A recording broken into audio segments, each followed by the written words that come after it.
Robbing kim? Robbim Alloh. Dining qaysi? Dinim Islom.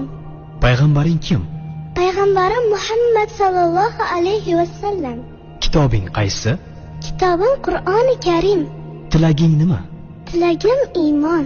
Qiblang qaysi? Qiblam Kabatulloh. Millating qaysi? Ibrohim Halilulloh millatidanman. Kimning mazhabidansan? Imom Azam Abu Hanifa mazhabi. Do'stlaring kim? Do'stlarim chahor yorlar. Ular kimlar? Abu Bakr Siddiq, Hazrati Umar, Hazrati Usmon, Hazrati Alidir. Qachondan beri musulmonsan? Al-Misoqdan beri. Al-Misoq nima? Alloh taolo ruhimizni yaratib, ulardan va'da olgan kun. E'tiqoding qaysi? Ahli sunna val jamoa e'tiqodi. Kimni yaxshi ko'rasan? Alloh taoloni. Undan keyinchi? Payg'ambarimiz Muhammad alayhissalomni. Undan keyinchi?